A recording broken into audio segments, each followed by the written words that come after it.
Hack the planet! Hack the planet! Shut up again!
Alright everybody, and hello, this is HackerFrogs. Oh hello, hello, TV the Star, hello. Nice to see you, nice to see you. Alright, so we're doing something different right now. What we're going to be doing is we're going to be working on some SQL language. As well, we're going to be working on After that, we're going to be looking at the... Hold on, the music is a bit loud, so I'm going to make the music a bit softer. That's better. All right, so everybody, today what we're going to do is we're going to be working on some SQL that is associated with the web app hacking course that we're running right now. As well, we're going to be doing some OSINT, open source intelligence, on cybersecurity's bad boy, John McAfee. And we're going to be doing that in the second hour. In the first hour, what we're going to do is we're going to be learning some SQL. So SQL, for everybody who doesn't know, is a database language. And we're going to be learning through Codecademy, which is a free... which is not a free website. It's actually a paid website, but they have some free courses on here. All right, Ronan, hello. Nice to see you on Twitch. And we're going to play the frog song for you, Ronan.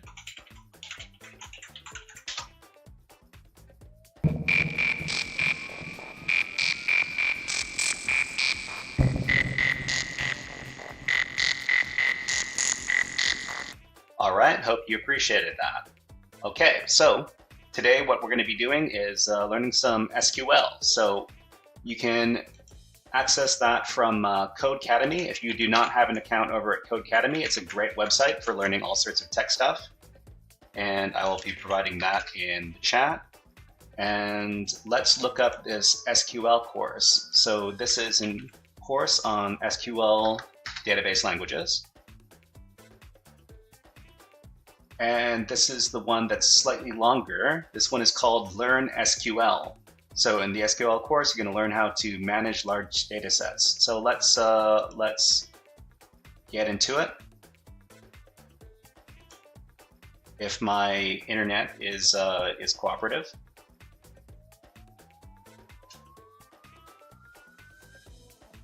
So let me see if I can grab a link for everybody in here. Oh, VM Smith is here. VM Smith, welcome, welcome. All right, VM Smith, let's give you a redeem as well. So this one is for the Stellar Jays. And these are my favorite little birds that come to my bird feeder.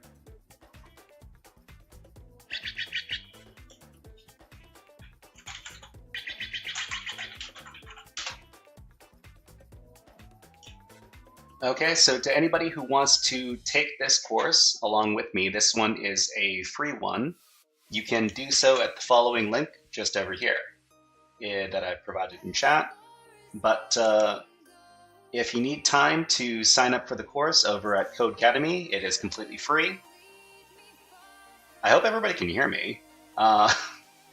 If you can hear me, please give me some smileys in the chat, because this is a new microphone, and hopefully the new microphone sounds a lot better than the old one. And VM Smith, thank you very much for using the HackerFrogs emote over there. Ronan says, loved the story you recommended on the Lazarus Bangladesh bank heist. Yeah, I'm happy to hear that you liked it, because I mean, sometimes we really need to hear about some good old drama in our cybersecurity journeys, and that one was pretty dang good. So the Bangladesh bank heist was another one of these North Korean hacking campaigns, and they managed to get away with a lot of money. They were able to get back a lot of it, but yeah, that group is crazy. So I guess you could say that the North Korean hacking group is they're kind of superstars, as weird as that might sound. But let's get on with our SQL course. So I'm going to resume the course. If anybody needs a link to this course that we're doing right now, go ahead and let us know in the chat. But we're going to be learning about SQLite. That's interesting. Oh, VM Smith01 has cheered 100 bits. Thank you very much for the bits. VM Smith, thank you very much. Let's give you a redeem for that. So we've got a bunch of these different redeems, and maybe we can go to hack.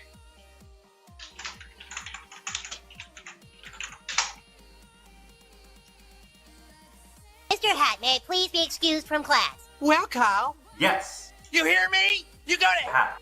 You go to Hack. You Have a great day. All right, have a great day, VM Smith, and thank you very much for the bits. Okay, so what we're going to do is we're going to... It wants us to set up SQLite locally? I don't think so. We just want to learn how to code using the language. So I'm going to click on Next,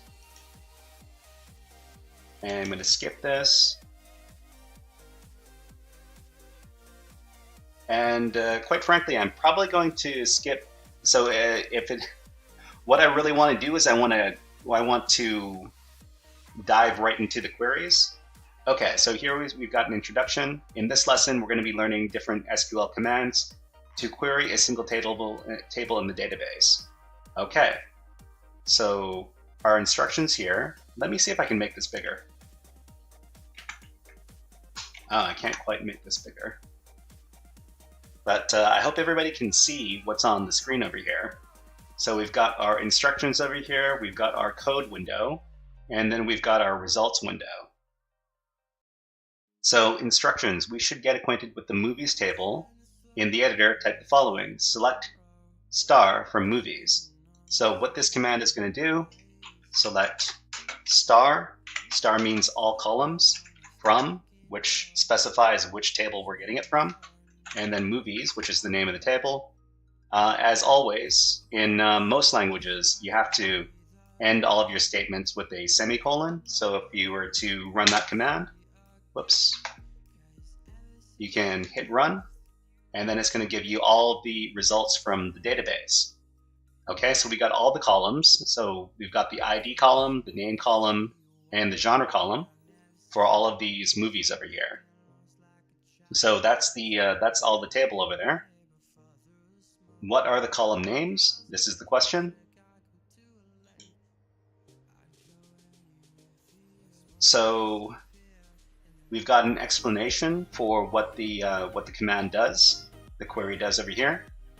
So the columns are ID, name, genre, year, and IMDb rating. Oh, there was more. So, I didn't see that. Okay. So I guess I think we can make this smaller. Right, okay, so now we can see everything in the results column right there.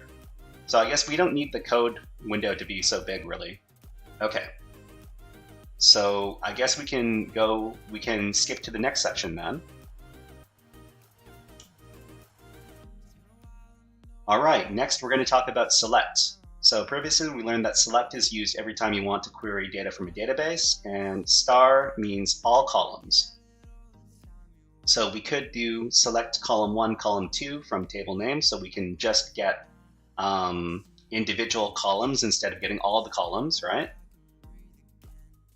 So the instructions here are let's only select the name and genre columns of the table. Okay, so we can do that with the select command. And then the names of the columns we want, name, genre, from movies. So this is convenient here because we don't necessarily need to include all of the command on one line, which means we can separate it out so that it's easier to read for us. But we just need to remember that all of the statements have to end with the semicolon over here. So we run this, and then we get only the name and genre columns from this particular table. All right, great. So the next here, we need to include a third column. So we're going to edit our query so that it returns the name, genre, and year columns on the table. So this is easy to do. We just need to modify our statement to include the year column. And this should be good. So we just run this again. And now we see all 3 columns are included in the query. Okay? All right, so it looks like there are no more instructions we need to do, so we can move on to the next part of the exercise. So, all right, so here they're introducing some aliasing. So we can So we can rename things instead of our queries in order to get different results to see something different in the results rather. So what this is going to do, if we were to run this query, is select name as titles from movies. So if we were to run this, select name as titles from movies, then we would see here that instead of the column being named name, it would be named titles. So if we were to run this, the column name here is titles. All right. So as is a keyword is used to rename a column using an alias. Awesome. Okay. So we've already done step 1 in this exercise. And step 2 is to edit the query so that instead of selecting and renaming the name column, select the IMDb rating column and rename it as IMDb. Okay?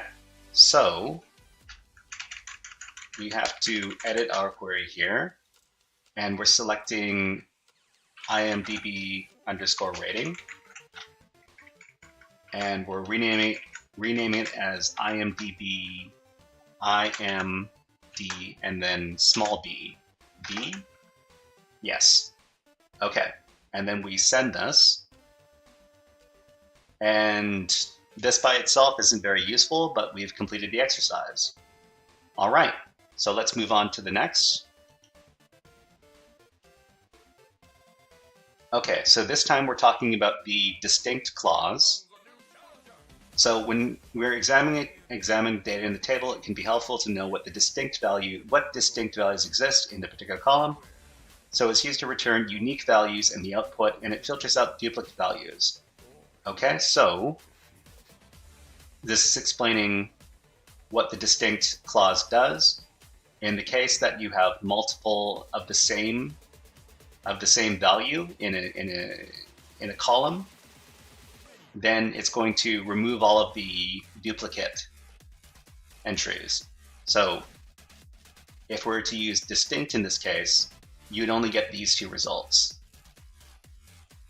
Okay, so we're going to try this out in the code editor. We're going to do select distinct genre for movies. So let's do that.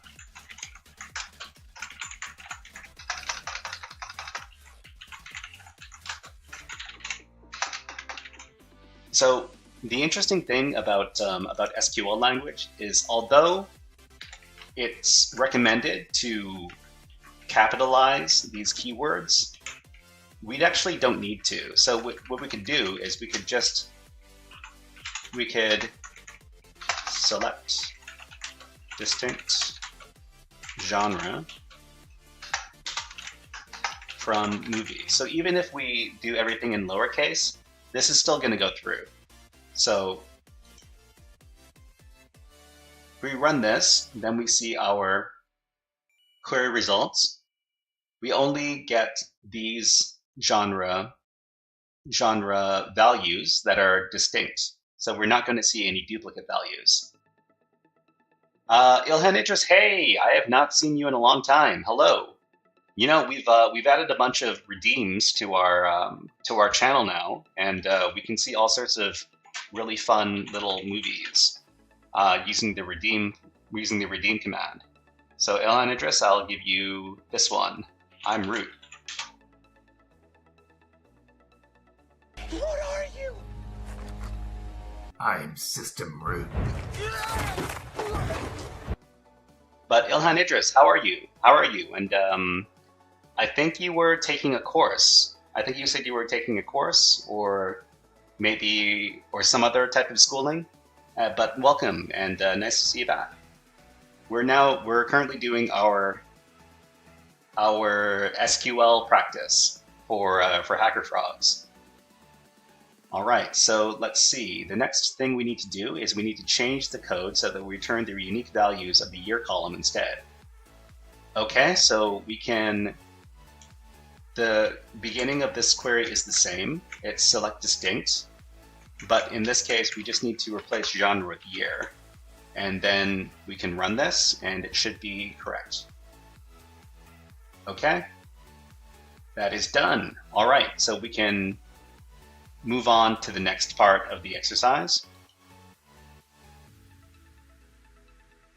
Okay, so this is the where clause, where we're able to make our queries a little bit more exact. So in this case, Ilhan just says, I'm doing well. Took a coding course and learning cybersecurity at the same time. Hey, I'm glad to hear that. What language did you take your course in? Were you learning JavaScript or Java or something else? I remember you saying that that you wanted to create some programs using or create some larger projects using coding. C. Oh, that's great. Yeah. So if you wanted to learn about low-level programming and like binary exploitation and reverse engineering, C comes in very handy. Yeah, I'm happy to hear that. All right, so what we're doing is we're going to select all columns from the movies where IMDb rating is that less than? That's greater than 8. Okay, so let's do this. So select star from movies where IMDb underscore rating is greater than 8. Okay, awesome. Let's run this. And we see that all of the movies that are returned over here have an IMDb rating of over 8. So it doesn't include 8, but it is 8 or above. Okay, cool. So we can also use a bunch of other operators along with the where clause. We can use equal to, not equal to, greater than, less than, all this great stuff over here. In this case, suppose we want to take a peek at all of the not so well received movies in the database. In the code editor, we're looking for IMDb rating under 5. All right, so Ilhan says, have you tried the Practical Ethical Hacking course that's on the TCM Security Academy website? Yes, I have. I've taken a look at the Practical Ethical Hacking course, and I really liked it. I really like the stuff in that course. It's built for beginners, so if you want to get into network pen testing, I would say that's a pretty good choice. Have you purchased that course already? Okay, so we just need to edit this query here so that it is less than 5. So this is going to return all of the bad movies. Okay, so we can run this. And these are all, well, I wouldn't say that they're all really bad movies, but there's a reason that the IMDb rating is not very good. Okay. All right, the next task over here is going to ask us to retrieve all the recent movies, specifically those are released after 2014. All right, so let's do that.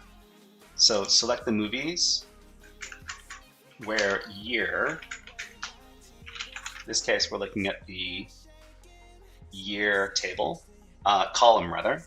Ilhan, it just says, no I don't, but I think I will do one day. So Ilhan, may I ask what your plan is? What your plan is for cybersecurity study? Are you looking to get into a pen testing role or aiming for another role? So you say you like pen testing. Do you like network pen testing or do you like web app pen testing? I hear that if you want to get a job doing pen testing, the easiest, well, I mean not the easiest, but the hottest route right now is to learn how to do cloud pen testing. They need a lot of people to pen test stuff in the cloud right now, and you do well to learn how to do stuff like let's see.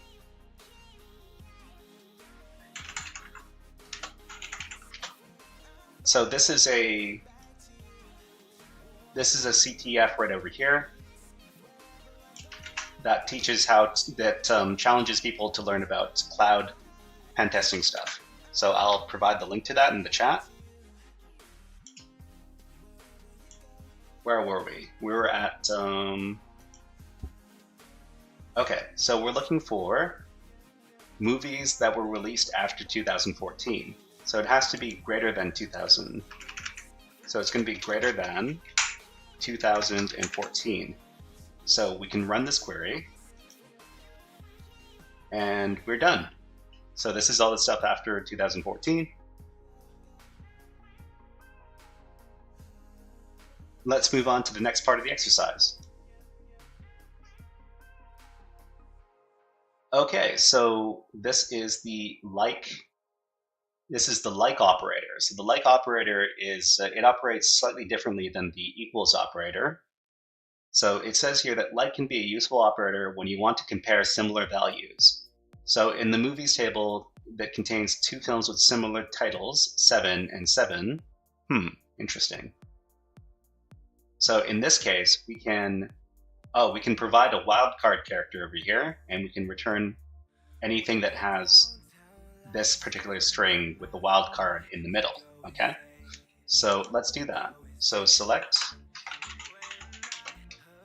star from movies, where the name, oh, I don't like music with lyrics. That's better. But yeah, Ilhan, are you looking to get into network pen testing, web app pen testing, or some other pen testing, or maybe even some other role? So if you like to do binary exploitation and reverse engineering, there's I mean there are probably less roles that do that, but if you really love to do reverse engineering and binary exploitation, then there's definitely a role for you out there. Did you do the reverse engineering and binary exploitation challenges on PicoCTF? I don't remember if we went over those together or not. So the name is like SE and then underscore EN. So it's going to return everything with this particular pattern right here. Let's run that. So it's 7 and 7, so we got both of those. So this particular string represents a pattern with a wildcard character. So the underscore means that you can substitute any individual character here without breaking the pattern. Great. Okay, so we did that, and we're going to move on.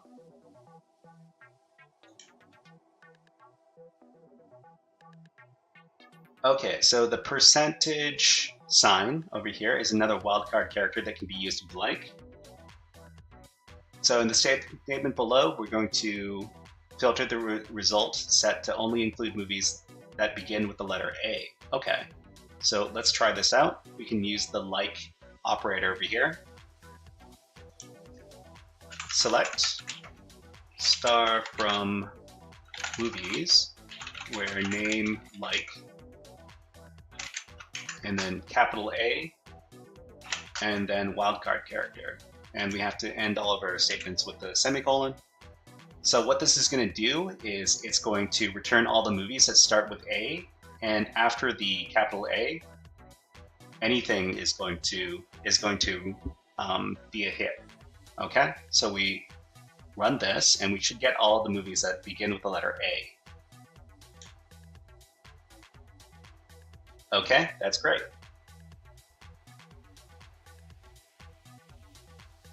So, but we can also use the percentage wildcard character before and after a pattern.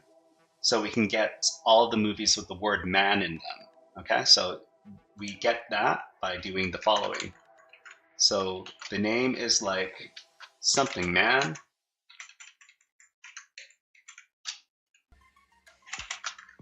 Okay, and we're going to stick man in the middle there. Man in the middle. That's a cybersecurity attack. Anyways, let's run this, and then we get every movie with the word man in it. Okay, so that's not just man, but we also get woman, and we can get Batman and Spider-Man and all these other men. Great. Okay, so let's try one more. We're going to edit the query so that it selects all the information about the movie titles that begin with the word the or the. Okay, so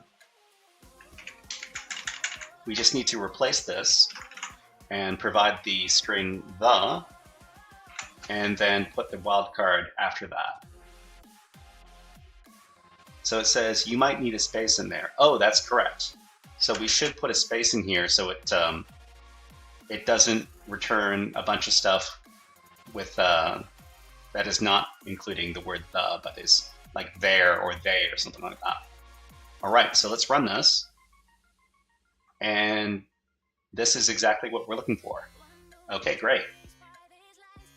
So there's nothing else to do in this exercise here, so we click on next. Okay, let's skip this one. This sounds better. Okay, is null. So you might have noticed that there are a few missing values in the movies table. More often than not, you will encounter data with missing values. Unknown values are indicated by the word null.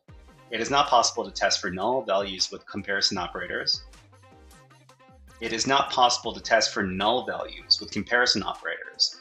Instead, we have to use these operators. Is null, is not null. Oh, okay, so we're looking for an absence. So we're looking for, okay, so we're looking for these rows that are empty, basically. So we do select name from movies, where IMDb rating is not null.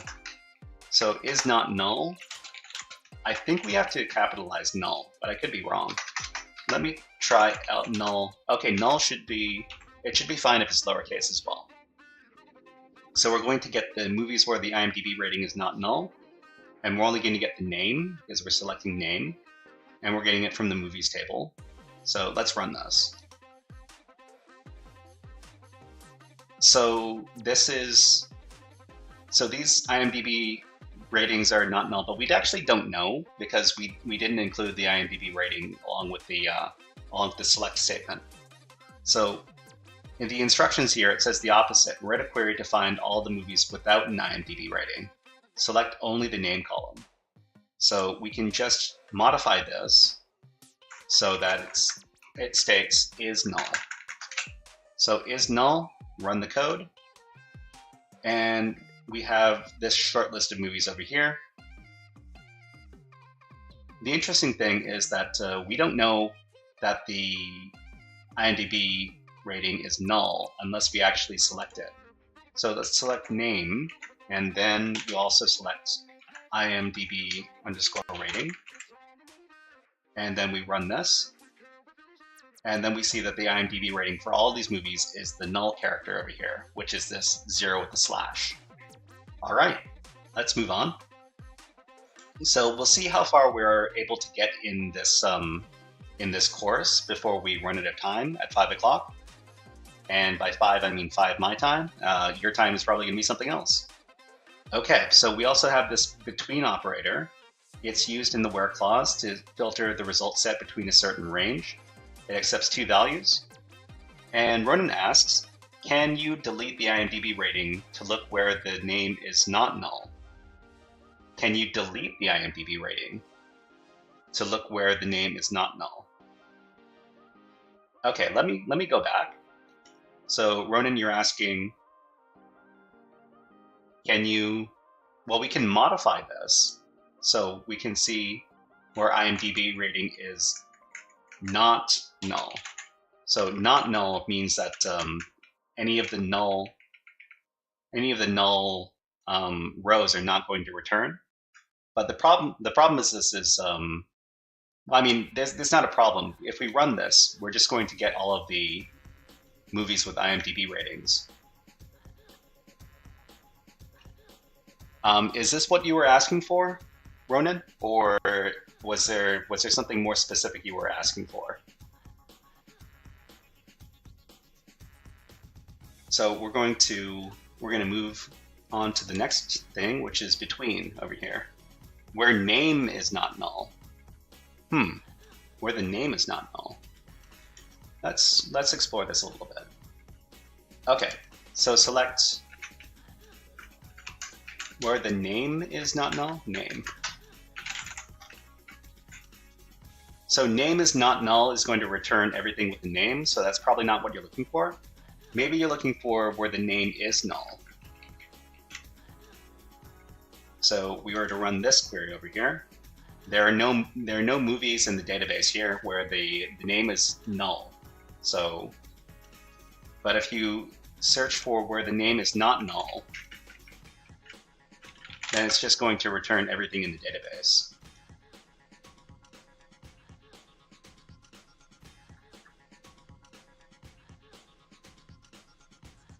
And you can see here that there are also null values in the IMDb value here as well.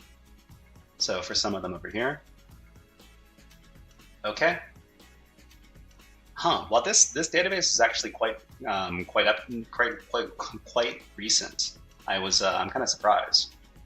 Okay, so let's take a look at between. So Ronan, may I ask you if you ever work with SQL in your day-to-day life, or if you only encounter it when you're doing SQL injection?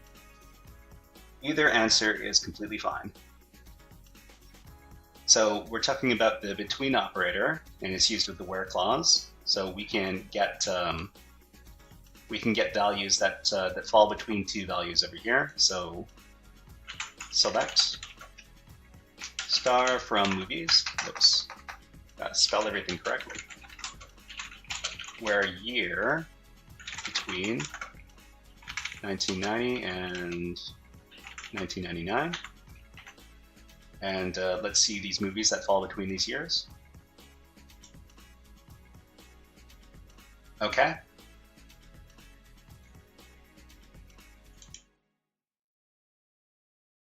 Everything seems to check out.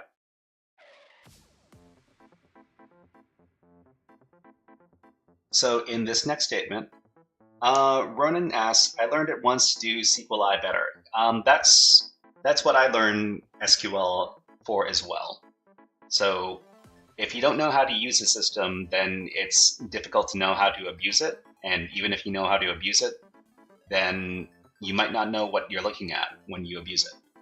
So you have to, as hackers, we have to educate ourselves to understand how the system works. All right, so the between filter results set to only include movies where the names begin with the letter A, but not including ones that begin with J. Okay, so let's try this one. Where name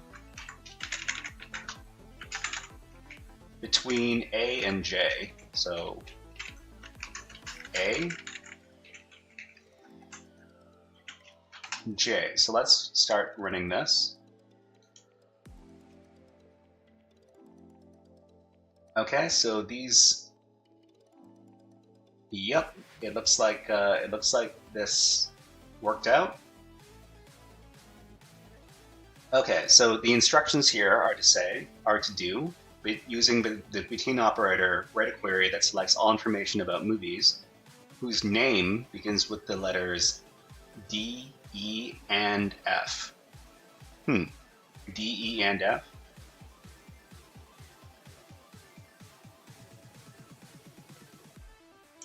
Okay, between, so that has to be between C and G, because these letters fall between C and G, right? So let's run this.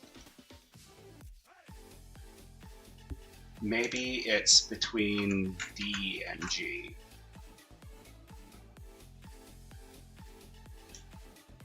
Okay, yeah.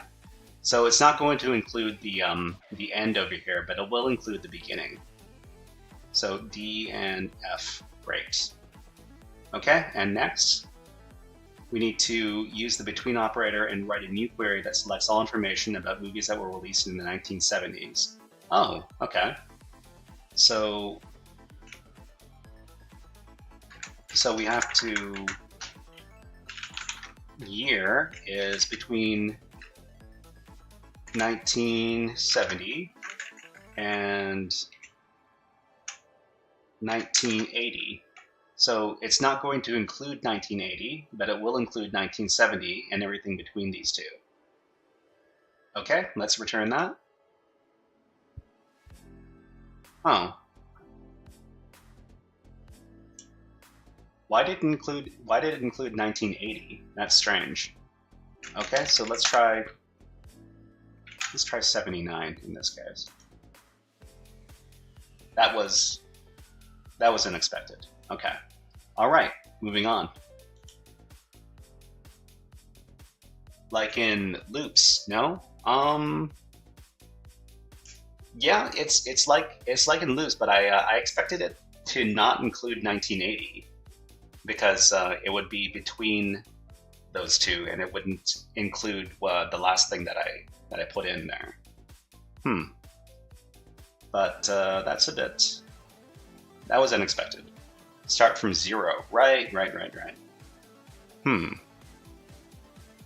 Anyways, I should just move on. If we come across it again, I'll give it a closer look. Okay, so this is the AND operator.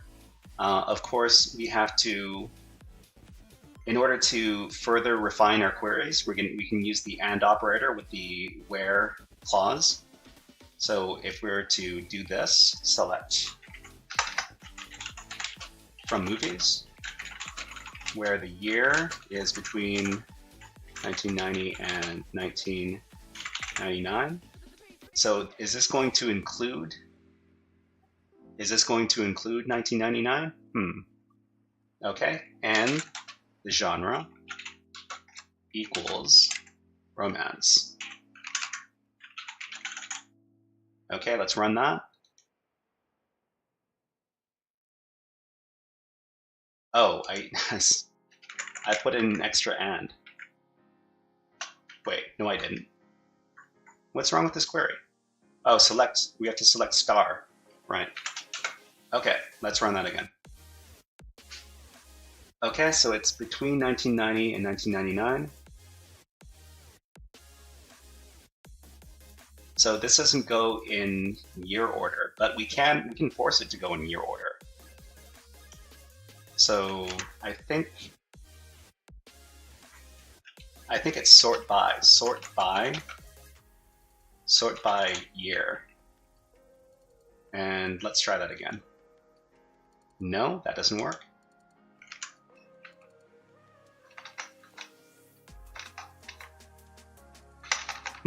I'm sure they'll talk about it a little bit later. Okay. So in the previous exercise, we retrieved every movie released in the 1970s. Now let's retrieve every movie released in the 1970s that's also well received, okay? So it wants us to do the same thing, but with IMDb rating greater than 8. Okay? So 1970 and 1979. And IMDb rating underscore rating is going to be greater than 8.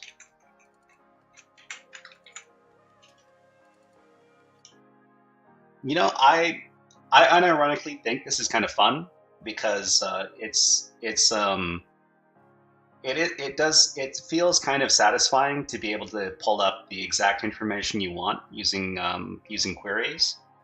So this is actually not as boring as, well, it's not as boring to me as I expected it would be to just learn about SQL language. But all right, let's move on. So remove the previous query. Suppose we have a picky friend who only wants to watch old horror films.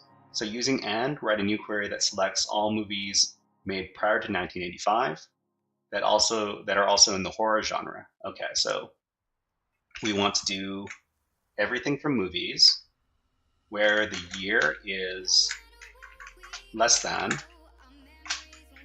1985 and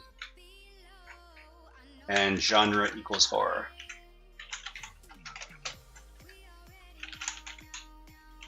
Okay, let's try this. All right, that was successful. Okay, so let's move on to the next part. This is the OR operator. Similar to AND, the OR operator can also be used to combine multiple conditions. So if you know your programming languages, AND and OR are very familiar terms, this track can be skipped. Okay, that's better. Okay, so let's see what it's asking us to do here. So select from movies, where the year is greater than 2014, or the genre equals action. And let's run this.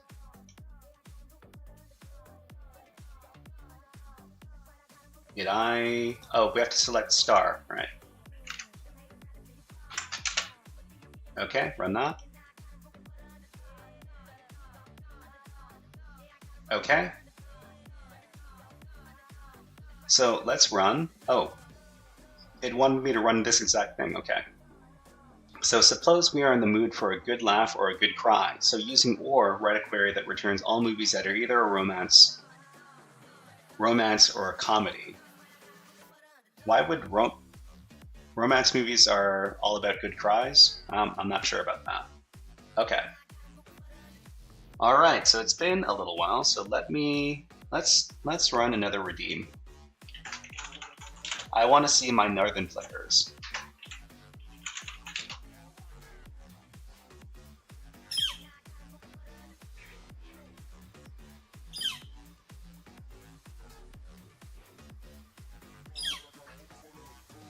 Okay, so using OR, write a query that returns all movies that are either a romance or a comedy.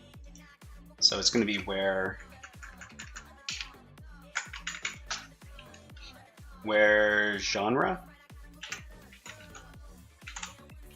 genre equals romance or genre equals comedy. So I think that's how I read it. Run that. So romance, comedy. So movies where genre equals romance or genre equals comedy. I think maybe we have to combine this. So equals romance or, oh, I put action here. It's supposed to be comedy.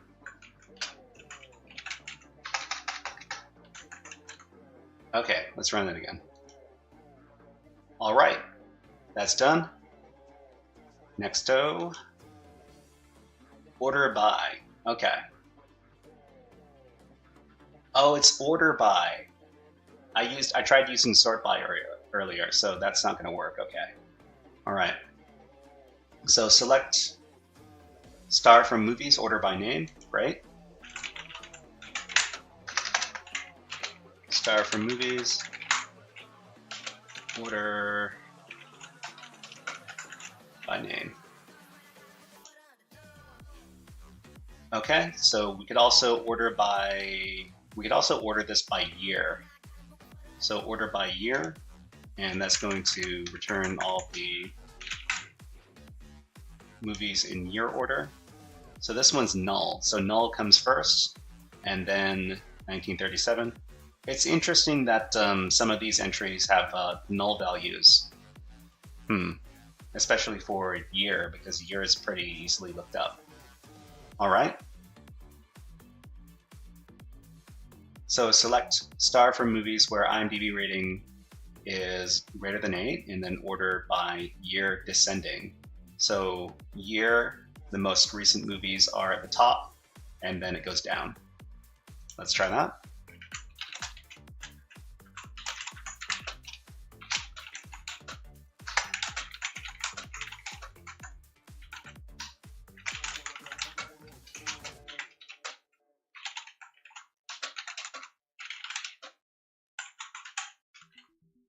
Okay. So Ronan asks, wait, the between A and D will include the D? I think it shouldn't include the D, but you know what? We can do this as an experiment. Just a second. So this is where name, right? Where name between A and D.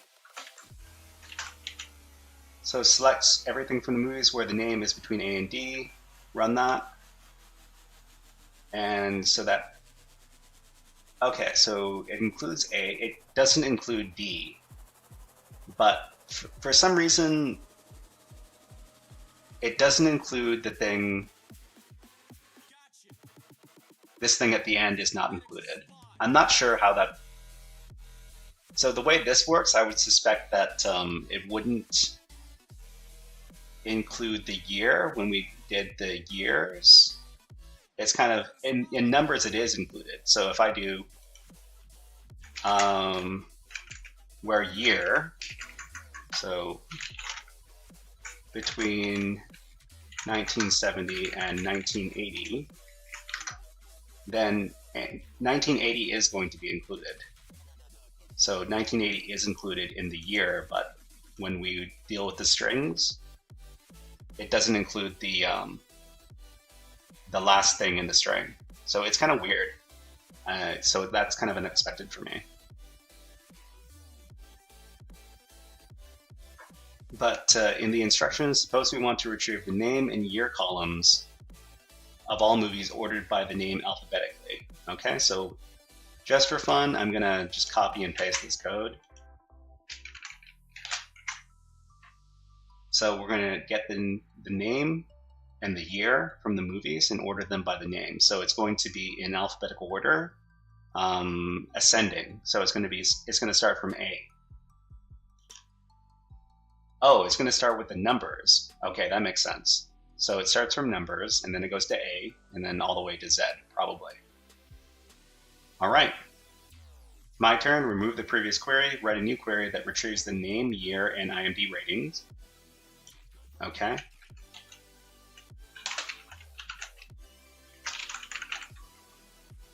All the movies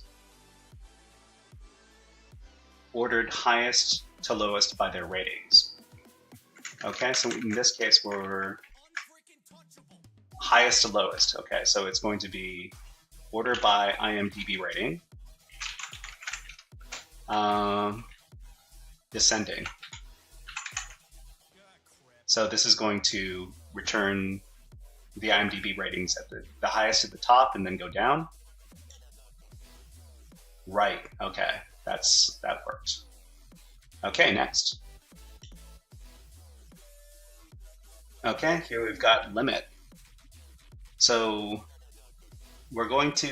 this is going to limit the amount of rows that are returned by the query.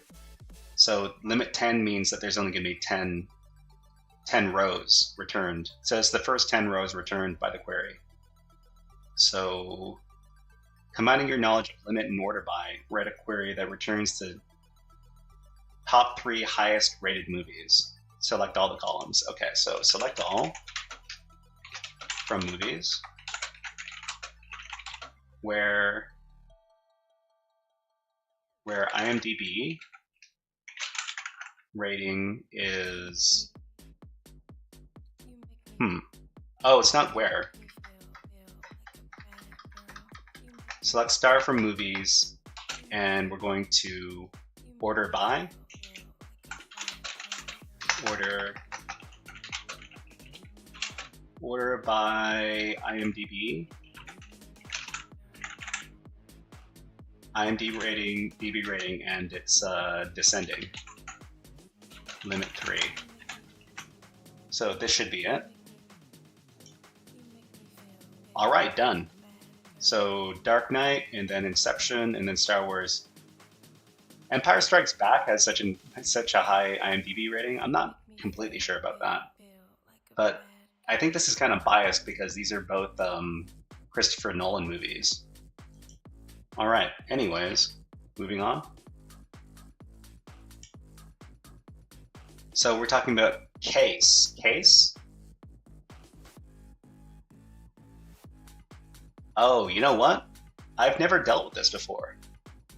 So this is where we're going to be doing some custom output. So this is okay. So let me copy this code and write and run it.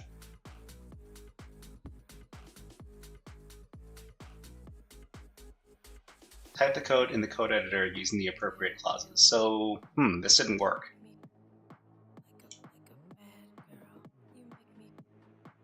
I wonder why this didn't work.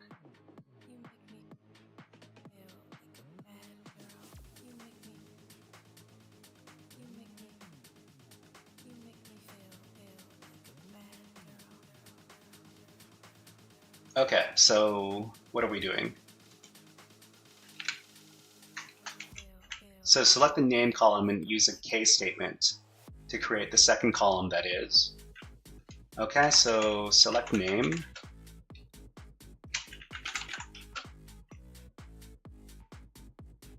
Rename the whole case statement to mood using as case.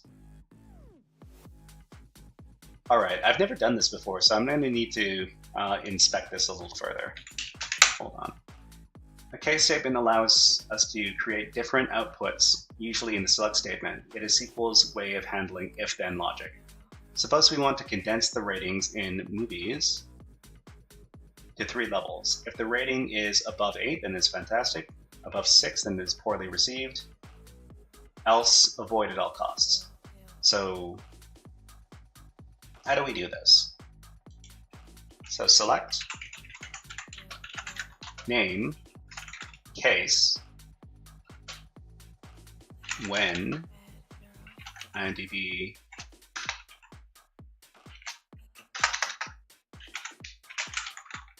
rating. Bruno Felipe. Oh, okay.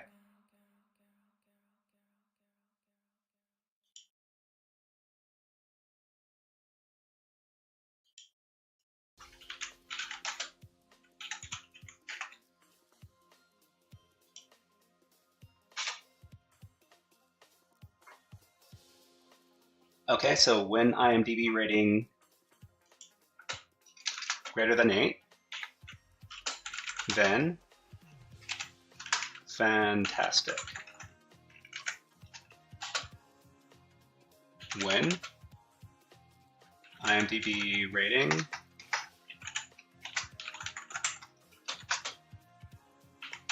greater than 6, then poorly received. Else, avoid at all costs. All right, I see Agent 57 is here. Feel the force of the spammer hammer. All right, yeah. We don't need anybody to advertise for view botting over here. Thank you very much. But all right, so avoid at all costs. End. So end from movies. So is this the correct syntax, or do we need to index? It's because these results over here are, oh, you know what? Okay, this did work. This worked. Agent 57, hello. I'm doing good. I just ran a HackerFrogs course for youth earlier in the day, and that was interesting. I got to deal with teaching kids how to do like Pico CTF exercises. But aside from that, yeah, now I'm just chilling out on the mainstream over here. All right, but Agent 57, let's give you a redeem. Let's give you. Is this a hacking?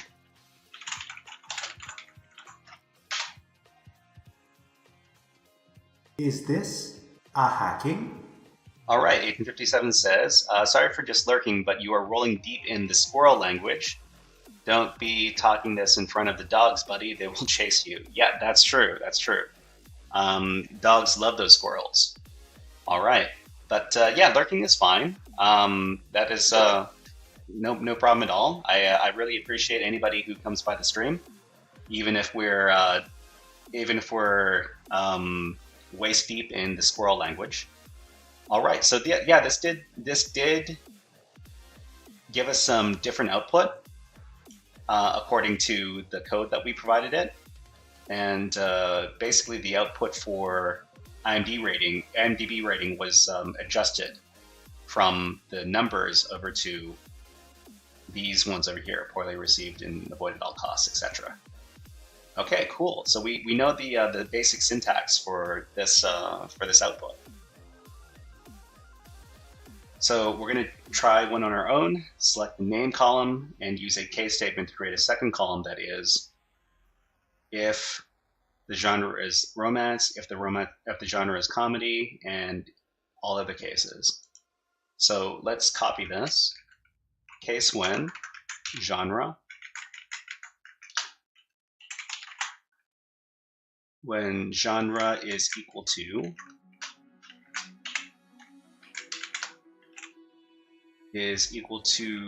romance, then it is chill. But when the genre is equal to comedy, then it is also chill.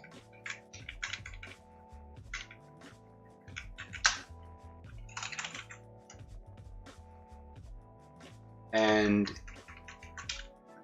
else, we need to put in tense.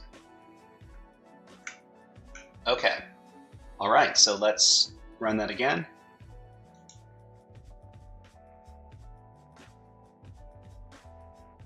Okay, so that seems to be the right answer, and let's move on.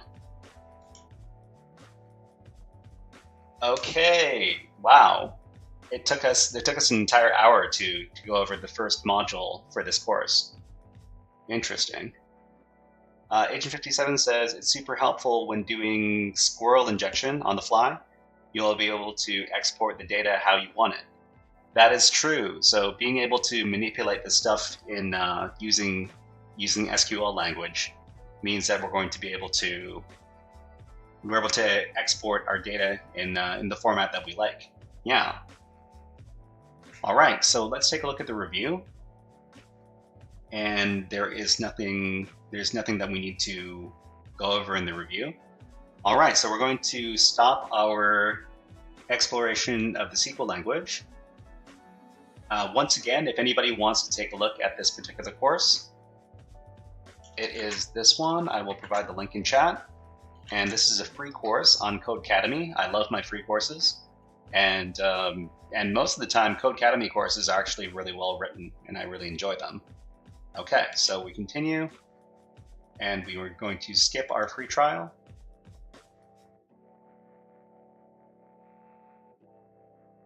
And we're going to look at aggregate functions. Sounds like a lot of fun. But okay, we're going to be moving on into the more exciting portion of the stream, where we're going to be talking about the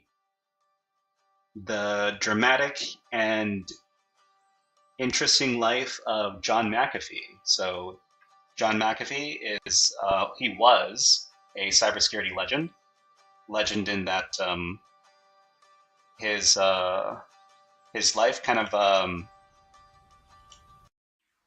was kind of like a soap opera, or. All right, Agent 57 says, I'm on solo learn myself. I think it is day 670 now, learning different languages. I bet you've learned a lot of different languages. Is solo learn a free service, or are you a paid user on that platform? Okay, so I'm going to change up my topics. Topic name. This one is Cyber OSINT Party.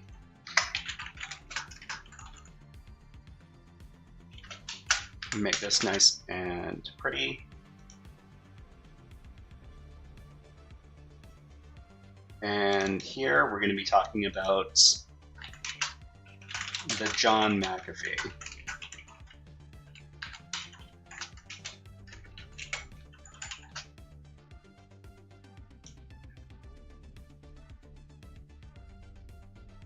Okay, so everybody, we're going to be learning about John McAfee as part of our cyber OSINT party. So let's take a look at our HackerFrogs GitHub. We've made a bunch of different targets as far as this cyber OSINT party is concerned. So I'm going to make a new one. So we're not doing companies, we're doing people this time. So Agent 57 says free. I've done some web, Python, C++, C, intro to Java. So intro to Java. So after you learn Java, you should be able to learn C# very easily because they share a lot of syntax and a lot of features. So they're very similar to each other. So I'm going to create a new file, and this one is going to be called people, and I'm going to put in here readme.txt. Oh, readme.md. These files have to do with people covered by the cyber OSINT party segment of HackerFrogs. Okay, commit that.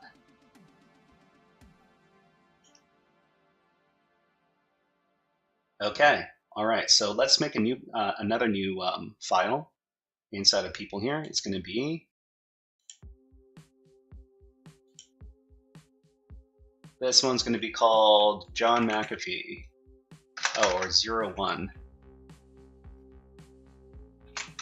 01 John McAfee.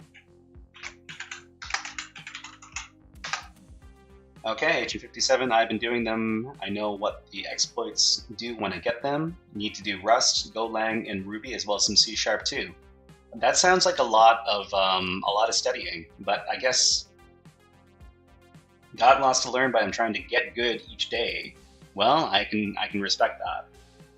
So if you want to be the best, you got to do a lot of you got to put in a lot of hard work. Okay, so this is cyber OSINT party.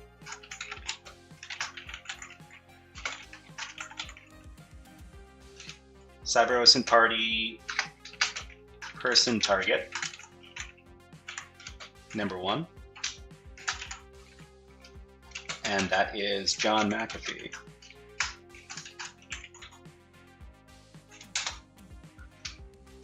So the research date for this exercise is July 2024, and it is July 31st.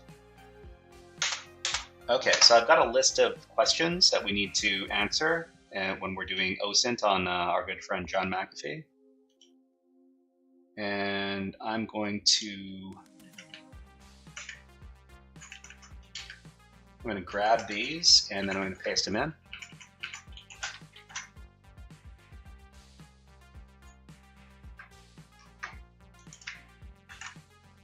Okay, Agent 57 says, if we want to be hackers, we got to know as much as we can about everything. But if we like puzzles, we can make it all into a fun little game. I'm not sure which fun little game we're talking about. If you could elaborate, that would be great. But if we like puzzles, what game are you referring to here? Okay, so let's do our research. For our research, we're going to be looking at LLM. We're going to be getting information from LLM models as well as Wikipedia. I don't have any access to more advanced OSINT resources. Of course, if you want to do OSINT, you can also... Oh, have you ever done any cloud pen testing before, Agent 57? This is a great little website with the CTF that covers cloud stuff. More specifically, cloud pen testing for AWS. But I was showing that to somebody else earlier. What were you doing? Okay, we're looking at OSINT framework. So this is a really well-known website for OSINT. So it talks about all these possible categories you could get for any particular person. So usernames. That's interesting. You know what? We could research whether or not John McAfee had any popular usernames that he went by over the years. So I guess we could call that, we could categorize that under aliases. So legal names / aliases. Let's pull up Perplexity, perplexity.ai. So let's ask here, what is John McAfee's legal name? Did he go by any other names or aliases?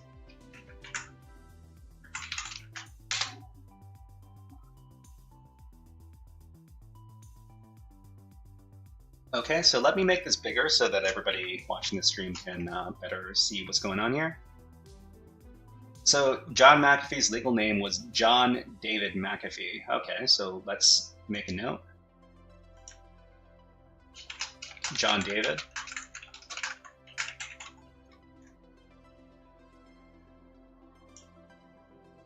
He was a British-American computer programmer and businessman, best known for founding the software company McAfee Associates, which created one of the first commercial antivirus programs in the late 1980s. Throughout his life, John McAfee was known to use the various aliases. Notably, he participated in discussions on a drug forum under the alias Stuffmonger. Stuffmonger? Where he talked about his use and manufacturing of the stimulant drug MDPV. What is MDPV? Additionally, during his tumultuous life filled with legal issues and controversies, he sometimes adopted different personas reflecting his unconventional lifestyle and belief about being pursued by authorities. Okay, so he also goes by Stuffmonger, and we got that from Perplexity. Let's note that down.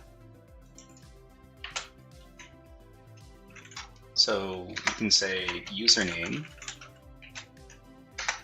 Stuffmonger. And let's ask a couple of other AIs to see if they've got some other answers about that. So we can go to the AI Arena, LLM Arena.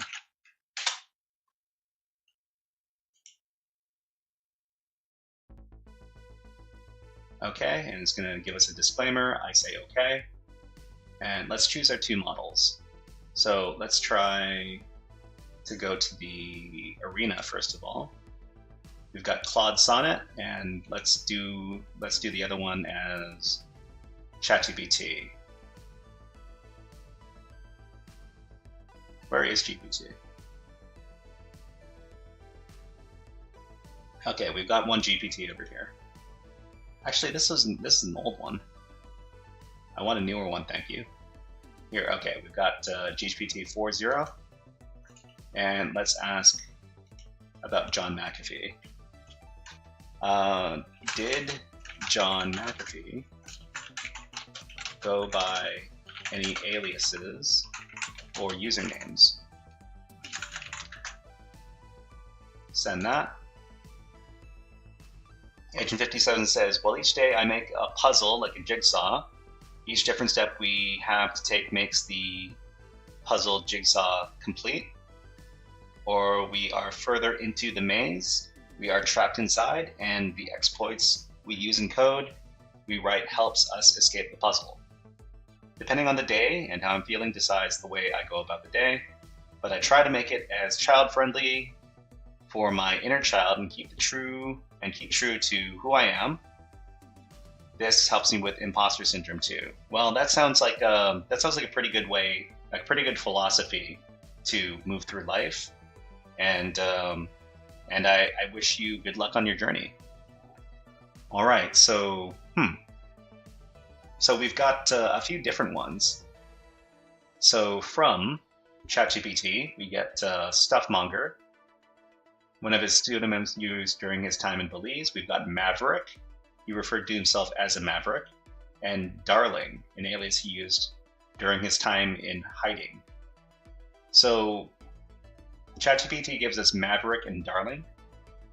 Oh, thank you very much. Thank you very much. I'm happy. I'm happy to hear. I'm happy to hear that you think so highly of me. Okay, so username Stuffmonger and also Darling. Darling and what was it, Maverick? And we got these two. These two we got from ChatGPT.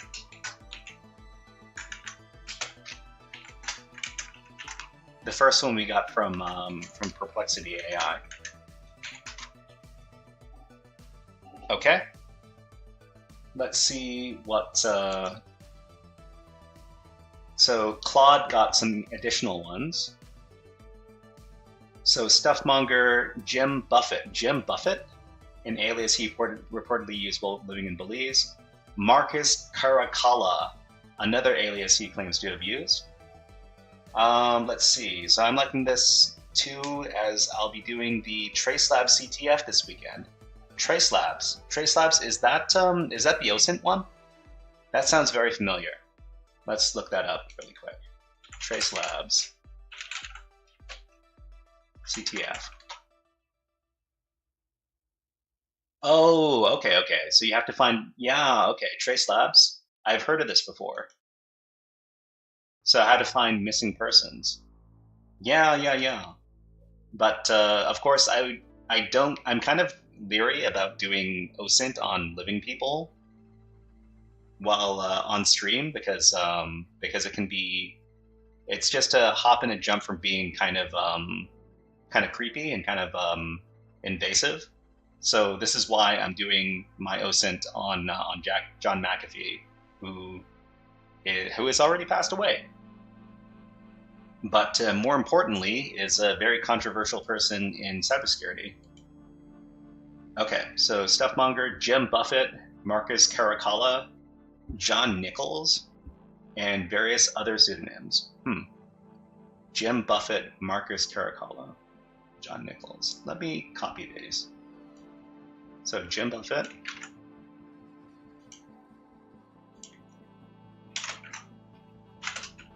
Marcus Caracalla. And what was the last one? I get what you mean, but it's to help people. I understand that the TraceLab CTF is for a good cause, but because it's used for locating missing people. So I don't think doing OSINT to find missing people is there's nothing morally wrong with that. No problems. I'm just saying for my own live streaming stuff, I wouldn't want to do live streaming on people, on living people. Okay, so the last one is this one. So we got these additional ones from Claude. I guess we can call this one Claude.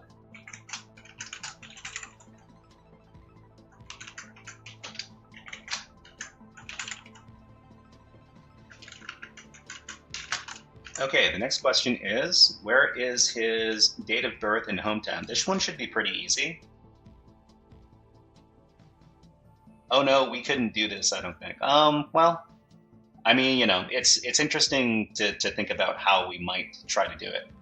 And I guess if we had a lot of practice, we might be able to do something similar, but not without a bunch of training, of course.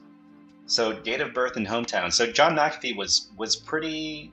He lived a pretty long life, considering how intensely he lived it. So if we were to take a look at his Wikipedia over here.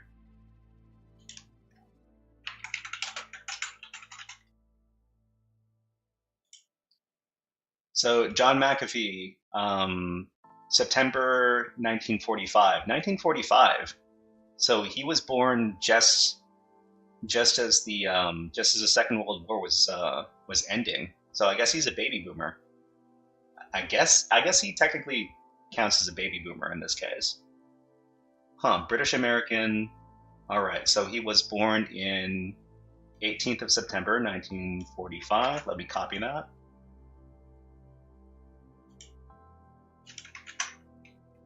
And his hometown was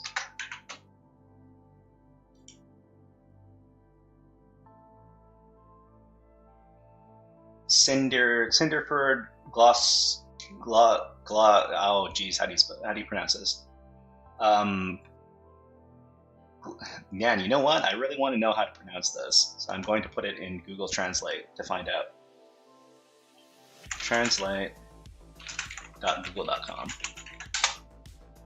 And I'm going to put English, and I'm going to get rid of this, and then I'm going to ask it to pronounce this.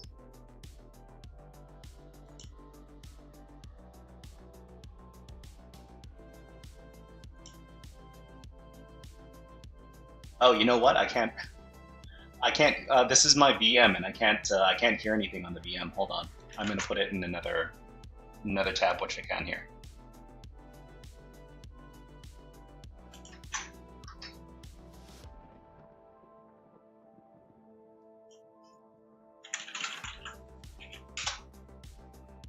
Let me copy this over.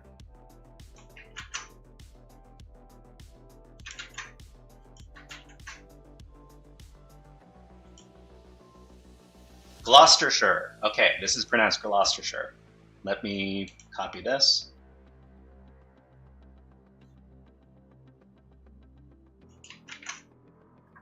Okay, so this is where he was born. And this is this in Britain? This is in England, okay.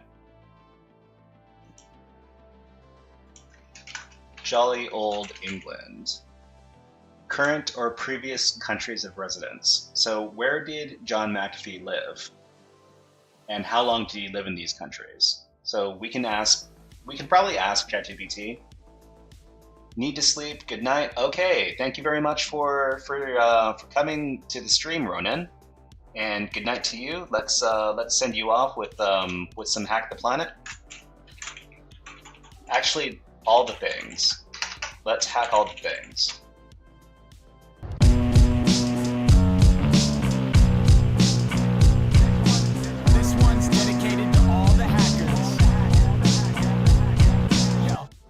All right, thank you very much for coming by the stream, Ronan, and hopefully you can come by next time. All right, so what were we talking about? So current and previous countries of residence for John McAfee. If I were to ask Perplexity, where was that? Okay, so this is AI Arena over here. Okay, so where has John McAfee lives? How long did he live in these places?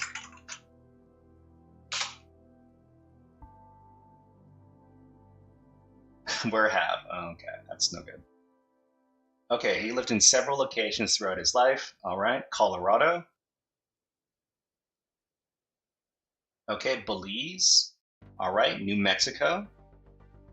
Molokai, Hawaii, Colorado. Other locations. It doesn't say how long he lived in these places, though.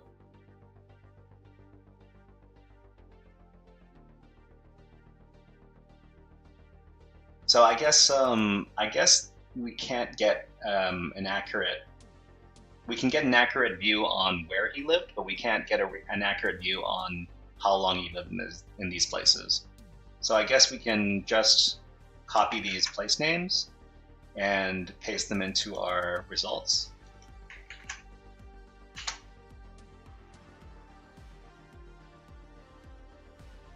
Where were we? Here. Okay, Ambergris Cave, Belize. Agent 57 redeems the Stellar Jays. Thank you very much, Agent 57. These are my favorite birds. Okay, so if you've never seen Stellar Jays before, I don't know if you have them where you live. Stellar Jays. These are some of the cutest birds you'll ever see. So they're similar to blue jays, except that Stellar Jays live in the western half of North America, and blue jays live in the eastern half of North America. But they're really fun little birds. Okay, so enough of my bird mania. So let's move on. What were we doing? Okay, we were looking at John McAfee. So he lived in Belize. Has anybody here been to Belize? Where is Belize? Is that? You know, that's a good question. Let's look it up. Belize, or let's look it up on Belize. Central America. I didn't even know this country existed. So it's Central America. It must be. Oh wow, it's tiny. Okay, who here has heard of Belize before we started talking about this? I know that I've never heard of it, but I guess they speak Spanish there. Okay, all right, cool. Okay, so Colorado, Belize, and also he also lived in New Mexico and Molokai, Hawaii. Okay, I'll remember that. Molokai, Hawaii. Okay, so I have heard of it. Agent 57 says they're awesome. They have a beak like a woodpecker too. I don't know how hard the Stellar J beak is, but I have seen them crack peanut shells. So they definitely have enough power to break open peanut shells. I don't know about other harder nuts. Okay, so he's lived in these previous places, but where was he living? So he was in Spain, I think. He was in prison in Spain when he passed away. But they worked for several different companies, including McAfee. So let's ask here, what companies did John McAfee work for?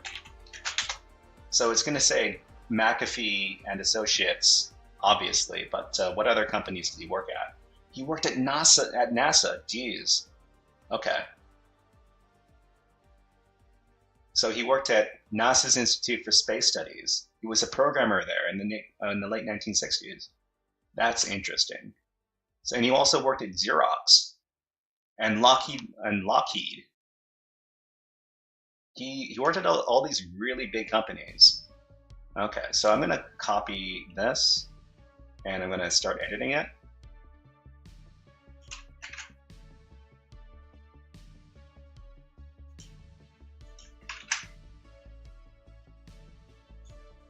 Okay, so let's start editing this this output over here.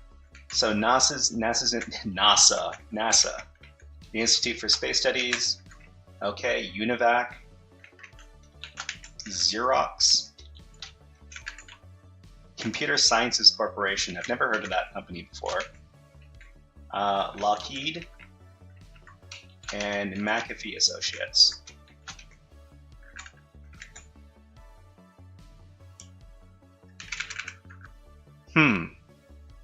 But yeah, he worked at some really big companies in the past. But I guess he's been around for a long time. So I guess that makes a lot of sense. So known associates. Are there any famous people that are associated with John McAfee? The McAfee Associates, as it might be. All right. So if we go over to Perplexity, let's ask Perplexity. Who are some famous people who were affiliated with John McAfee?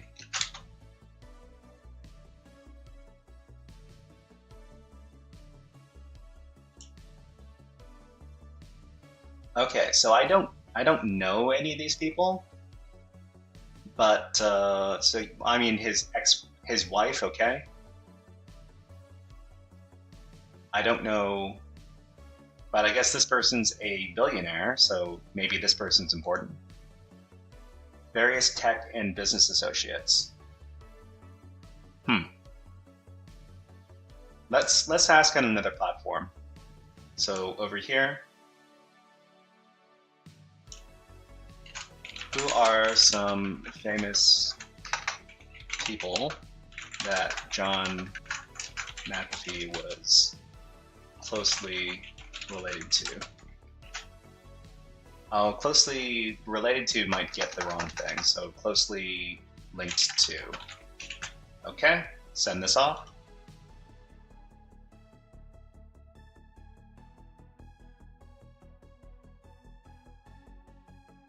Joe Rogan, right.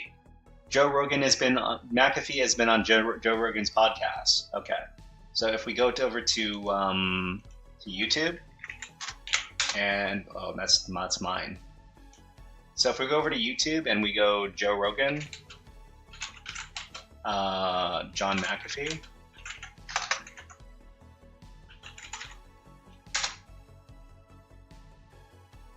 So wait, has John McAfee been on? I don't think so.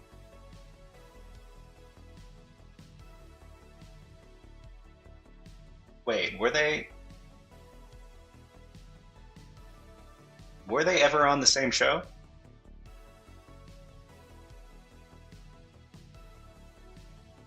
I think this is a hallucinated answer. Let me do a little bit of Googling. So John McAfee, Joe Rogan interview.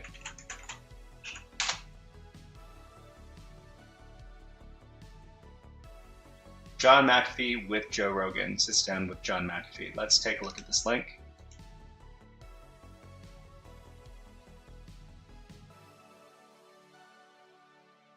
Okay, so it looks like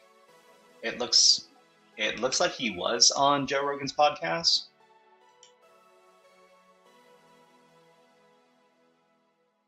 And this was back in 2012. 2012?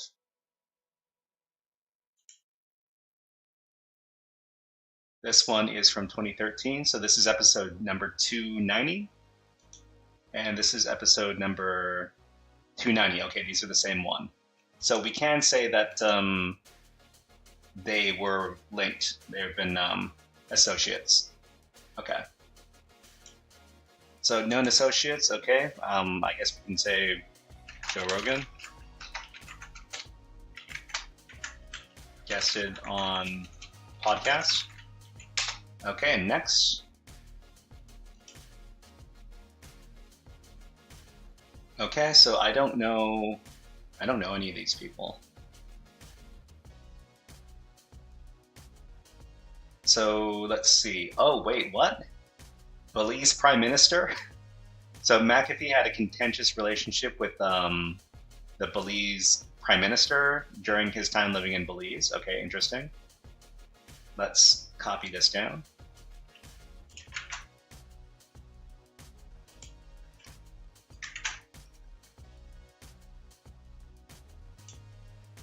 Joe Rogan, Jimmy Kimmel. Okay, I guess there are a bunch of people who interviewed John McAfee. I guess it's not really that noteworthy a thing. So I guess we could say Alex Jones and Jimmy Kimmel. So, but it says that they interviewed McAfee several times. So I guess we could say Alex Jones is on the list. So let's fill this in.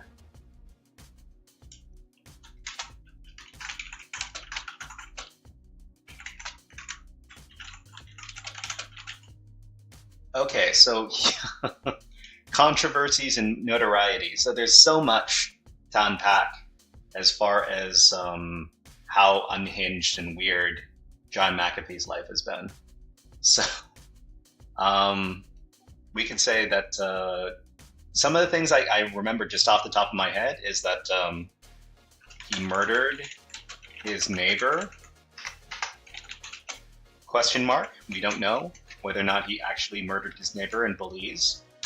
Let's put this in point form. He also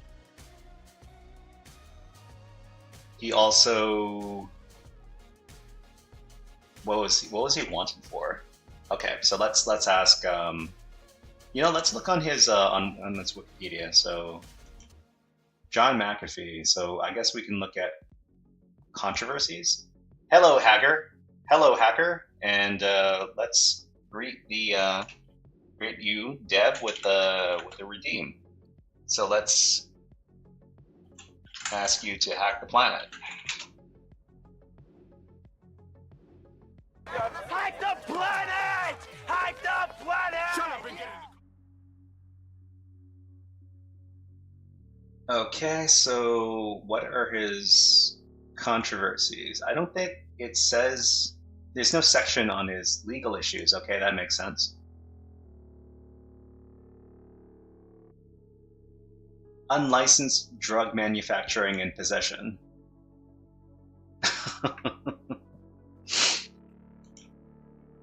Okay, so unlicensed drug manufacturing.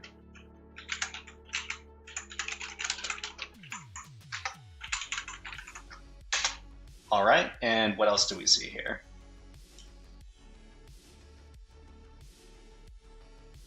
On suspicion of carrying high caliber weapons and ammunition. Oh, he was alive during COVID.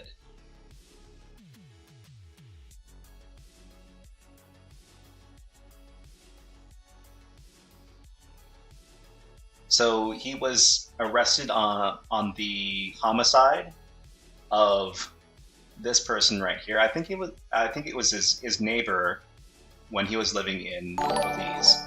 All right, Chad McLeod just subscribed on YouTube. Thank you very much, Chad McLeod. Let's give you a warm welcome, and we'll ask you to go to hack. Mr. Hat, may I please be excused from class? Well, Carl, Yes. you hear me? You got it. Hack. You got it. Hack. You did. Have a great day. Have a great day, Chad McHack. Oh, sorry, it's not Chad McHack, it's Chad Madlad. Chad Madlad. Oh, sorry about that. Your name is Chad Madlad. All right, so let's just ask for a list, because there's a lot of this stuff. What controversies has John McAfee been involved in?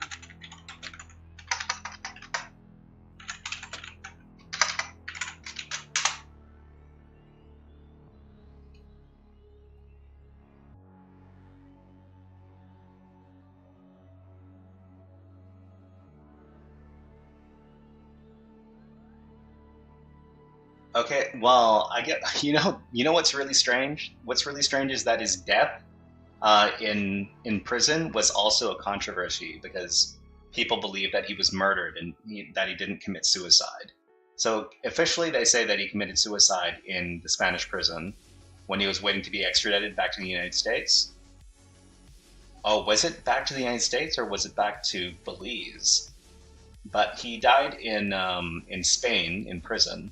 But they say that it was, some people say that it was a murder instead of a suicide. So he's got his murder investigation, he's got his illegal drug and weapons charges, he's got his tax evasion, that's an important one, tax evasion.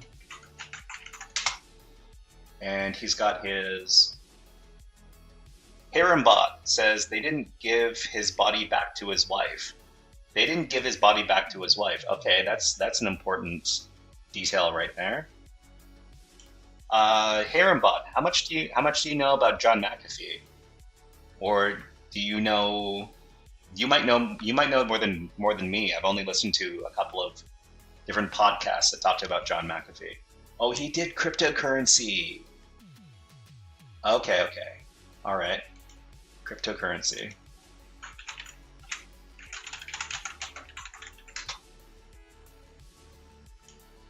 Cryptocurrency, death in Spanish prison, death in Spanish prison, okay.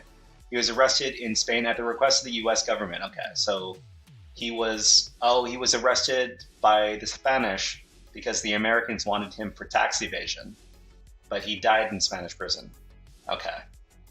All right, so death in Spanish prison is also in controversy. suicide, question mark, in Spanish prison.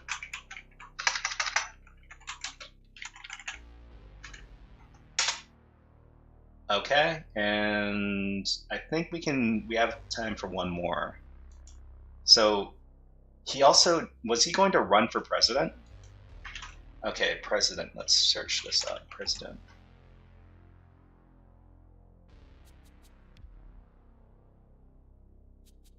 Let's ask if he was going to, was John McAfee going to run for president at one point? Aaronbot says, I tweeted with him a couple of times before I got off Twitter. Oh, interesting. John McAfee ran for the president of the United States twice. His campaigns were as follows: 2016 presidential election and 2020 presidential election. So, okay, let's note that down. Ran for U.S. presidency twice in 2016 and 2020. You know what? It's really hard to imagine that that John McAfee was alive back in 2020, but in 2021 he passed away. So like he was alive up until very recently.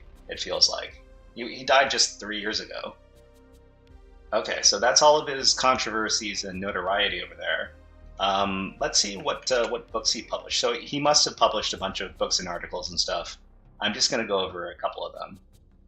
I think they're in his... He's got some books. Right. So these are his books over here. I wonder if they're really good reads or not. I have no idea.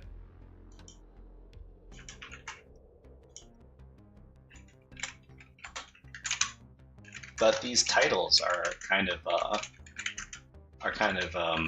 scandalous. Look at this: computer viruses, worms, data, this word, killer programs, and other threats to your system. What are they, and how do they? Something. Hearingbot says some still think he's not dead. Well, I mean, some people come up with all sorts of wacky theories, don't they? The Secret of the Yamas, Spiritual Guide to Yoga. He wrote a yoga book?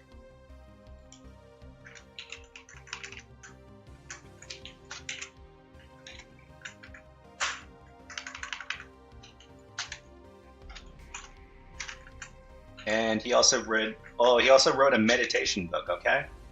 So The Fabric of Self, Meditation on Vanity and Love, Into the Heart of Truth. I'm not too sure what that might have been about.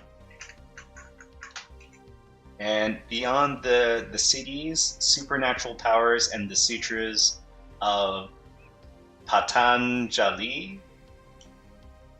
So all of... Okay. All right, so social media links. So he was really, I guess he was really active on Twitter. So if we were to go to Twitter, John McAfee.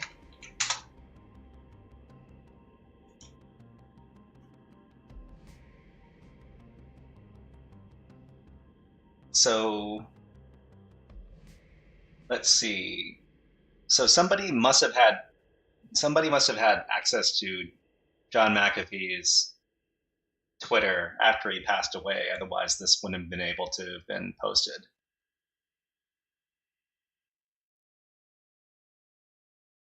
Is his account still active?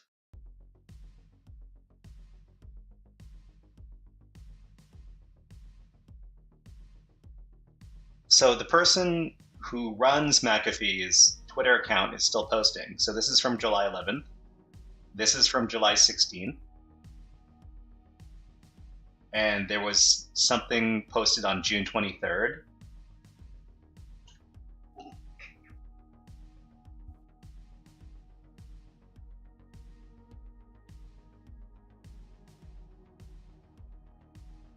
Okay, this is so there's still somebody running his account.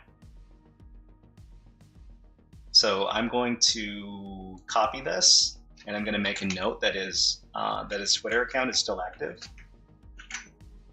That's crazy.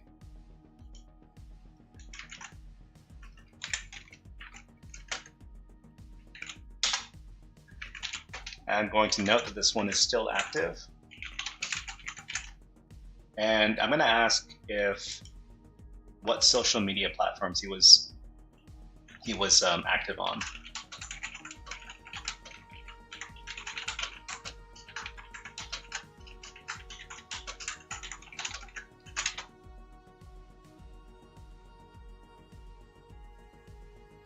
Okay, so Twitter, Instagram, YouTube, Instagram. Let's look for his Instagram.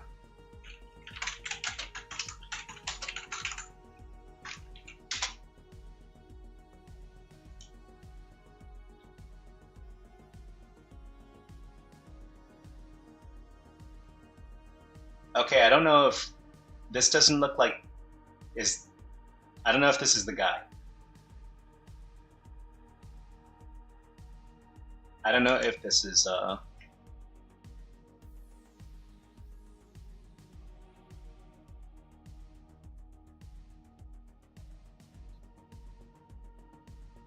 is this it? Wait, you know what? His social media account should be on his social media account should be on his Wikipedia page over here. So social media or Instagram? Not here. Or maybe they might be on his website.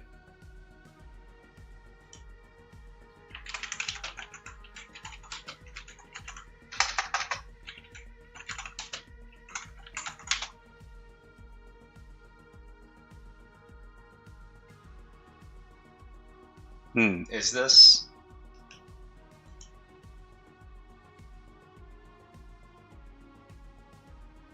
You know, I can ask for the AI for this stuff too. Let's see.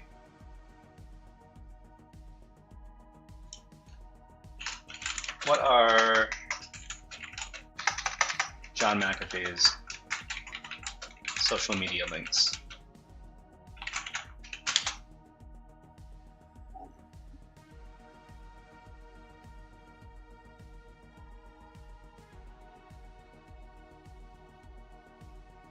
Okay, so Instagram, we've got it over here. Let's see what's on here. Okay, so the page is not available. YouTube. The channel has been deleted. And Facebook. It is not available. So Twitter is here, Instagram is here. This account appears to have been deactivated or removed. We can confirm that by clicking on this. Okay, we can't click on it. So YouTube, he had a YouTube channel. The channel may still be accessible, but is no longer active. So I don't think we can find his official YouTube on here.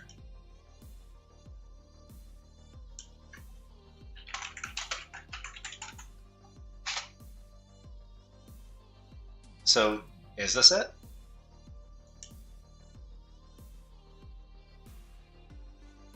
I don't know if this is his official page or not, but he does have his Instagram on here, which I want to look at.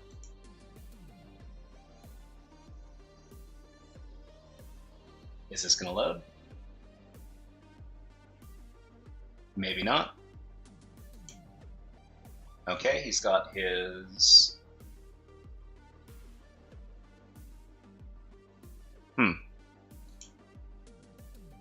Okay, so, but there are all of his interviews and stuff. So we've got... Okay, I'll just copy this one for the compilation over here. And the Instagram, I guess we can't get the Instagram anymore. But it's interesting that his X account is being updated by somebody. Although I suppose I guess that kind of leads credence to Hayrimbot's theory that he might not be dead. Oh, I'm sorry. Maybe that's not Hayrimbot's opinion, but he said they said that some people think that he might not be dead. All right, so further research. There were a bunch of different podcast episodes that I've listened to over the past couple of years, talking about John McAfee's life. So, podcast John McAfee.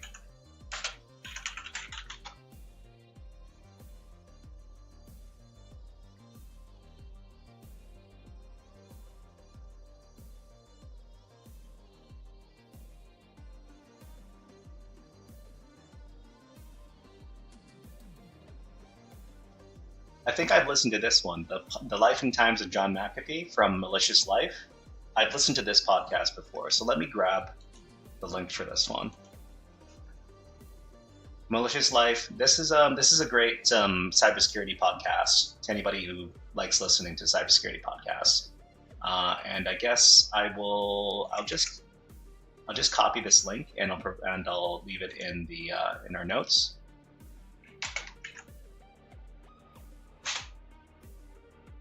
Further research.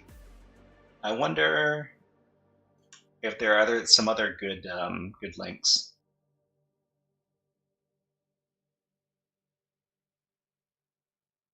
Here's one.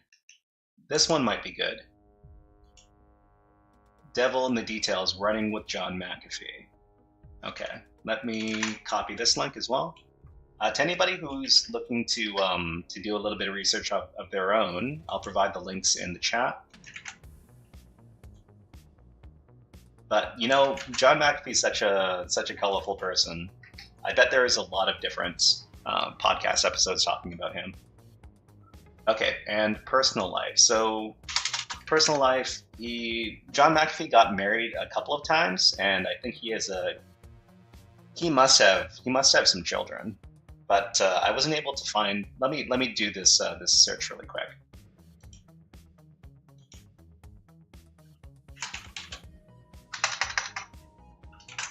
What can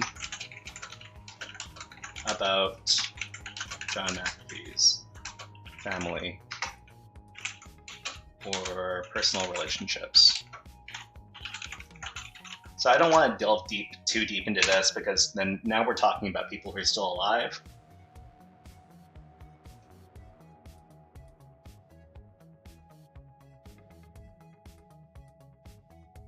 And I don't want to be too invasive as far as people who are still living are concerned. So, all right, his father was an abusive alcoholic who committed suicide when John was 15. Huh.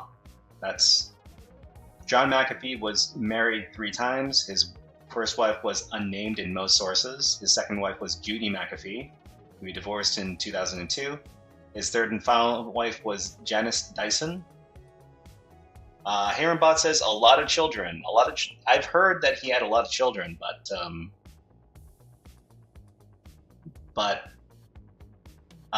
there's nothing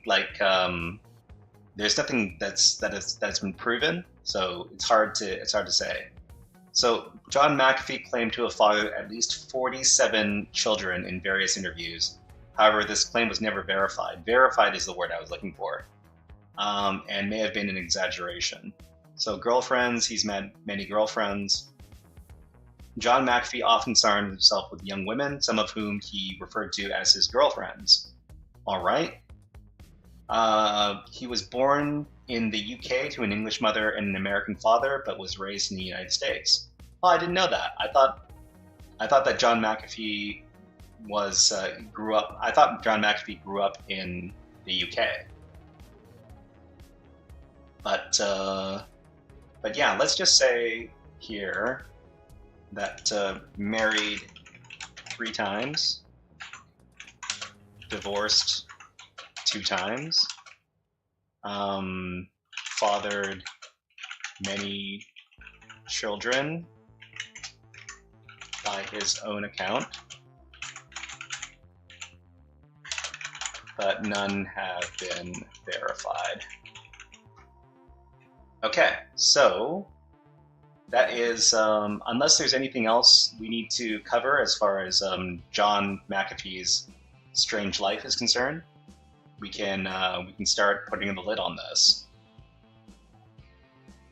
What are some other questions we really need to know about a person's life to get a good understanding about who they are?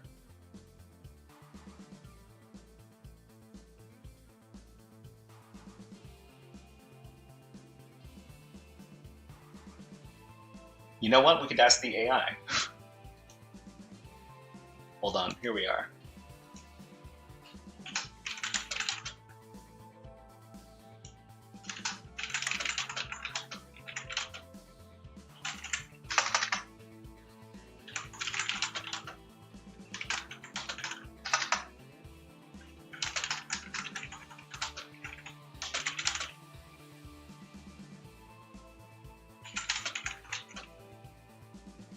Oh, you know what? One thing I want to cover is the fact that he was arrested. He was arrested because of EXIF data on a photo. So if you don't know, let's see, Vice Magazine. So Vice Magazine, John McAfee. So John McAfee was on the run from. I think he was on the run from the authorities in Belize, and he was while he was on the run, he was interviewed by Vice Magazine.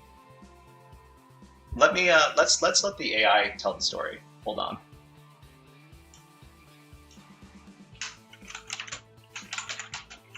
What was the story about John McAfee being arrested because of Vice Magazine's photo screw up?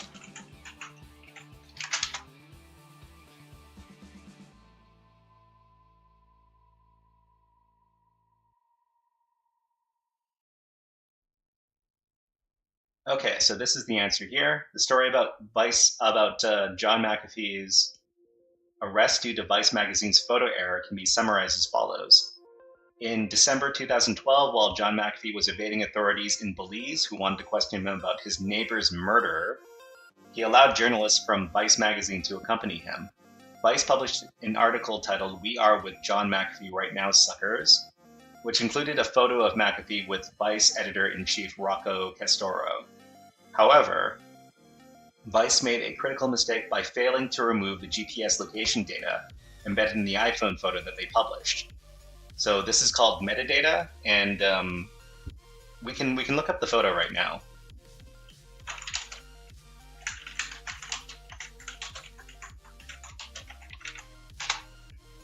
So this is the photo right here.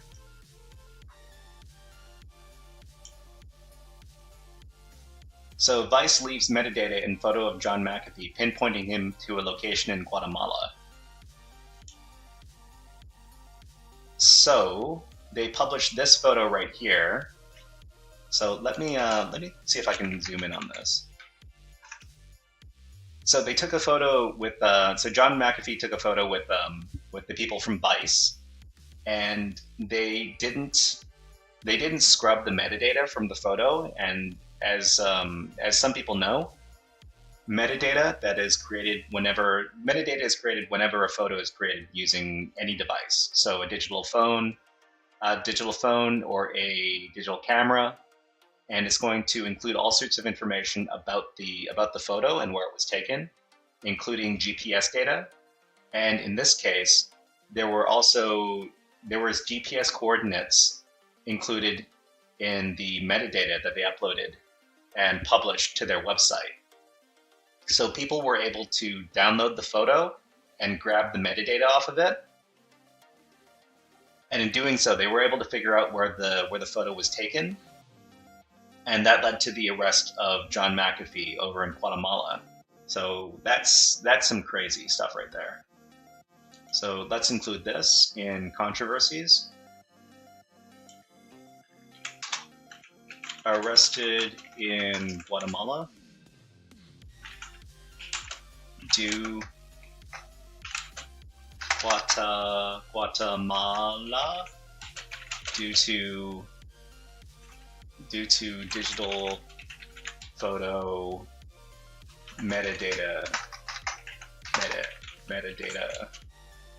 snafu by Vice magazine reporters.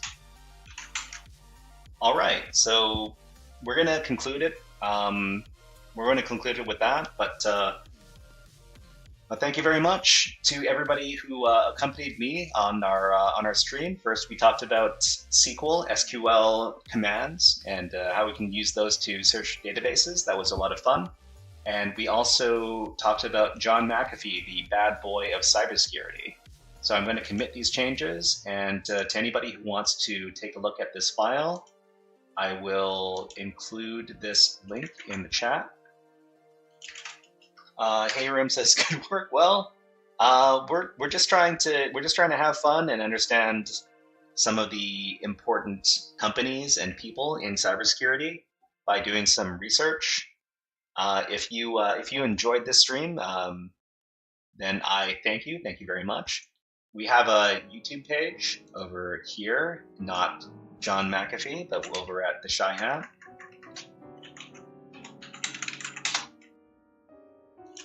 And at this page, you can find all of our previous live streams as well as all of our videos that we've published.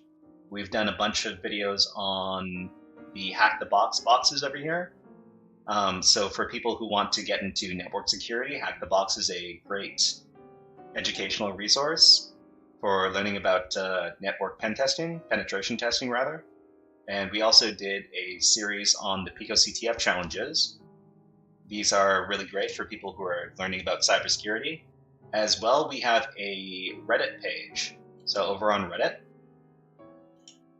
we have our HackerFrogs page, and here we have a schedule of all of the live streams that we're going to do. So this week's live stream schedule, we're currently doing Wednesday, where we did SQL with Codecademy and John McAfee. But on Friday, what we're going to be doing is we're going to be talking about Hack My VM. Hack My VM is a new cybersecurity education platform that I've been exploring. And we're going to be tackling some challenges on that website. And then we're going to be covering some of their CTF labs over there as well. So to everybody who came by, I'd like to say thank you very much. Thank you to our good friends like Hayrimbot and Dev Suthar and Agent 57 and Ronin. I very much appreciate anybody who comes by the stream to say hi. But until next time on Friday, everybody have a great week, and we will see you next time.